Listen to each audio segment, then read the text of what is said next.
Good morning, everyone. I hope you all are fine and doing your work at your home. And साथ ही साथ आशा करते हैं आप सब लोग स्वस्थ होंगे। आज के दिन हम PYQs 2025 के कुछ क्वेश्चंस क्लास 10th के डिस्कस करने वाले हैं। आपका 17 फरवरी से जो है वो एग्ज़ाम है, जिसके रिगार्डिंग हमने कुछ क्वेश्चंस को डिस्कस करने का फैसला किया है। यहाँ पे फर्स्ट क्वेश्चन, ज़्यादा क्वेश्चंस तो नहीं डिस्कस करने वाले, MCQ टाइप क्वेश्चंस को हम डिस्कस कर रहे हैं as there is a lack of time. समय की जो है वो कमी है, इसकी वजह से हम इतने क्वेश्चंस ही डिस्कस कर पाएंगे ओवरऑल। बट क्वेश्चन फर्स्ट पे आते हैं directly. The total number of factor of square of prime number is, prime number के स्क्वायर के कितने फैक्टर्स पॉसिबल होते हैं। पहला क्वेश्चन तो यही था। अब इस क्वेश्चन को सॉल्व कैसे करते हैं। वैसे प्राइम नंबर्स तो आप लोगों को पता होगा कि 1 जो होता है वो प्राइम नंबर ना होता है ना कंपोजिट होता है, 2 प्राइम होता है, 3 प्राइम होता है, अगला 4 जो होता है वो कंपोजिट होता है, this is not a prime number. इतने नंबर्स, या फिर कहें तो 5, अगर कहें तो 4 जो है वो स्मॉलेस्ट कंपोजिट नंबर है, देन 5 जो है वो अगला प्राइम नंबर है, अगला 6 जो है वो कंपोजिट नंबर है। Like this you know each and everything, मतलब कि कौन से नंबर्स आपके कंपोजिट है, कौन से नंबर प्राइम है, तो ये चीज़ें आपको पता होंगी। अब यहाँ पे आगे क्वेश्चन क्या कहा है कि कितने फैक्टर पॉसिबल होते हैं अगर किसी प्राइम नंबर का हम स्क्वायर कर रहे हैं। तो उसके प्राइम नंबर 2 है, 2 का स्क्वायर किए तो आएगा 4, और 4 के जो फैक्टर्स अगर हम फाइंड आउट करें तो 1 है, 2 है, 4 है, एंड अगर 3 का स्क्वायर करें तो मिलेगा 9, और 9 का फैक्टर क्या मिलेगा, 1 मिलेगा, 3 मिलेगा एंड 9 ऑल्सो मिलेगा। अगर इसी तरीके से 5 का स्क्वायर करें, 5 का स्क्वायर होता है 25, और 25 के जब फैक्टर्स फाइंड आउट करेंगे तो 1, 5, 25, इसके अलावा कोई और फैक्टर्स पॉसिबल नहीं होते हैं। तो ऑप्शन कौन सा हो जाएगा, option C is the correct answer. The total number of factor of square of prime number is 3। हमेशा हर जगह देखेंगे तो 4 का, जब 2 का स्क्वायर किए 4 तो 4 के 3 फैक्टर्स, 3 फैक्टर्स, 3 का स्क्वायर किए 9, 9 के भी 3 फैक्टर्स, एंड 5 का स्क्वायर किए 25, 25 के भी 3 फैक्टर्स। तो like this keep on goes on increasing. सारे प्राइम नंबर्स को हम ले नहीं सकते हैं, दैट इज़ वाई यहाँ पे हमने सिर्फ और सिर्फ 2-3 एग्जाम्पल के साथ आपको शो कर दिया कि हाँ ऐसे हम लोग क्या करेंगे, फाइंड आउट कर सकते हैं कि कितने प्राइम नंबर्स के फैक्टर्स पॉसिबल होंगे, प्राइम नंबर के स्क्वायर के कितने फैक्टर्स पॉसिबल होंगे, इसको हमने बता दिया। नेक्स्ट क्वेश्चन पे आते हैं। नेक्स्ट क्वेश्चन आपकी स्क्रीन के सामने नज़र आ रहा है, पहले से भी नज़र आ रहा था, because I have written it in hand written form. The 6th term of AP, हमें बताना क्या है, 6th टर्म बताना है। नॉर्मली जब आप AP पढ़े होंगे तो आपको पता है कि फर्स्ट टर्म A होता है, सेकेंड टर्म A+D होता है, थर्ड टर्म A+2D होता है। लाइक दिस अगर 6th टर्म की बात करें तो A+5D होता है। अब यहाँ से बात यह आई कि A क्या है, A जो है वो है आपका फर्स्ट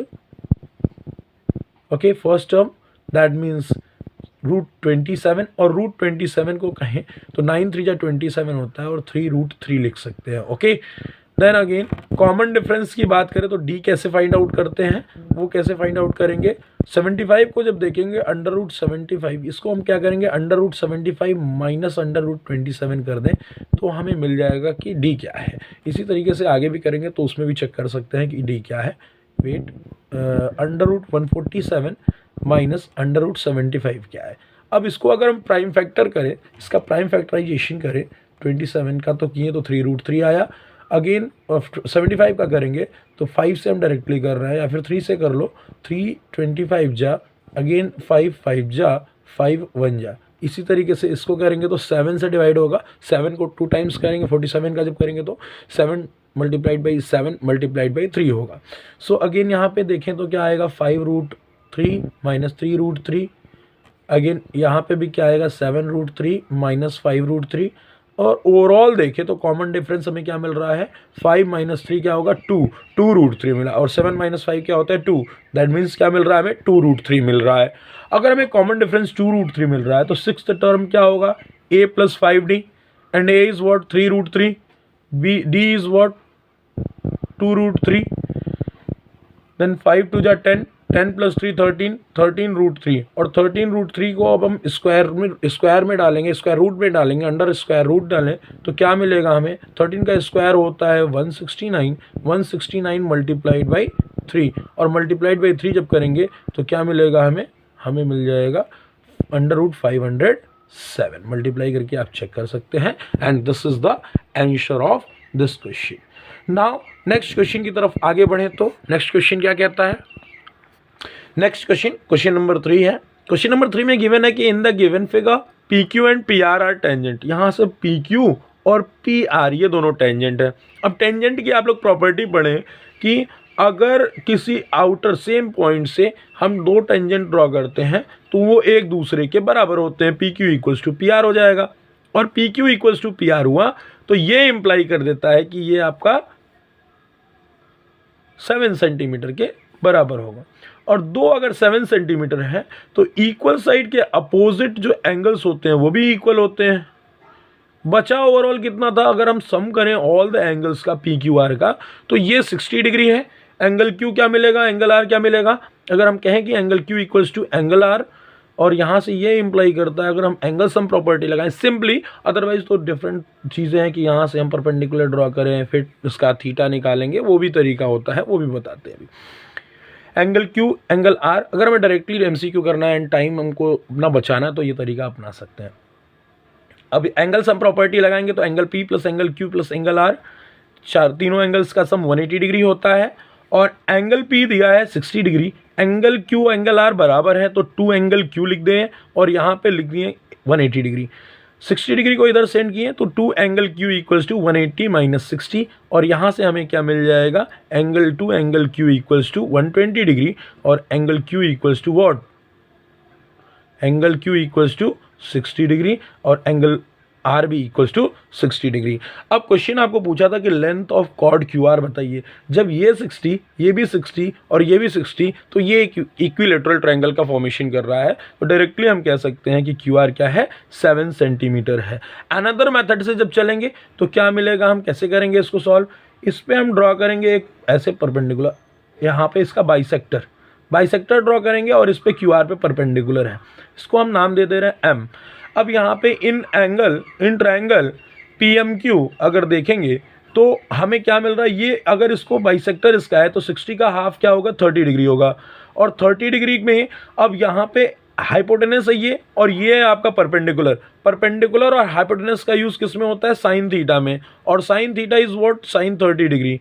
साइन 30 डिग्री किसके इक्वल है, परपेंडिकुलर नहीं पता, वो हमें फाइंड आउट करना है। और हाइपोटेनस इज 7, इसकी वैल्यू होती है 1/2 साइन 30 डिग्री की। अगर आपको ट्रिग्नोमेट्री में देखे होंगे, एप्लीकेशन ऑफ ट्रिग्नोमेट्री में आपने याद किया होगा।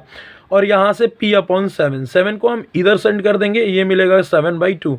और ये क्या है ना कि QM और RM दोनों एक दूसरे के इक्वल हैं। तो अगर दोनों एक दूसरे के इक्वल हैं तो QR क्या हो जाएगा, 2 टाइम्स